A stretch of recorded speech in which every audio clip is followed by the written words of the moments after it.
তো বড় দুঃখ লাগে এই জায়গায়, যাদের জন্য করা হয় তারাই এক সময় গিয়ে আঙ্গুল তুলে দেখায়, বলে আমার জন্য কি করছো, আমার জন্য কি করছো।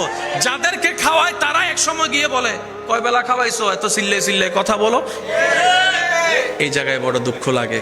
অথচ রব্বুল আলামিন হাজারবার খাওয়ানোর পরও একবারও খোটা দেয় নাই, সুবহানাল্লাহ। অথচ রব্বুল আলামিন ফজরের নামাজ না পড়লো আপনাকে আমাকে ঘুম থেকে উঠার আগে নাস্তার রিজিক দিয়ে ব্যবস্থা করে দেন, সুবহানাল্লাহ। হাজারটা গুনাহ করলো চাইলে সবাইকে জানাই দিতে পারে, কিন্তু সাত্তার হয়ে সব গুনাহকে গোপন রেখে আমাকে আমার জায়গায়, আপনাকে আপনার জায়গায়, আমাদেরকে আমাদের জায়গায় ইজ্জতে সম্মানে এখনো মাথা উঁচু করে কথা বলার সুযোগ দান করে রেখেছেন রব্বুল আলামিন। বলেন সুবহান। ডেলি কয় ঘন্টা? 24 বলো না, ডেলি কয় ঘন্টা?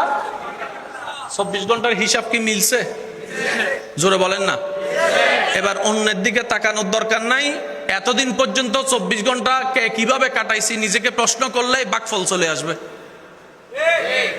কত চেনা মুখ কবরে চলে গেছে, তাদেরকে এখন কেউ মনেও করে না, মনেও রাখে না। এত ব্যস্ততার ভিতর মনে রাখার টাইম কই? কত আপনার মানুষ চলে গেছে, একদিন 2 দিন 4 দিন কাঁদার পরে শেষ সব। ব্যস্ততা এত বেশি, আমরা যেরকম অতীতের মানুষকে মনে রাখি নাই, ভবিষ্যতের মানুষগুলো একদিন আমাদেরকে মনে রাখবে।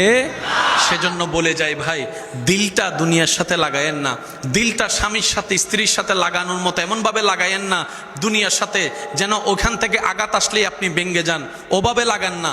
যেভাবে লাগালে দুনিয়াতে ভালোবাসাও চলবে, ভাঙবেনও না, সেভাবে লাগান।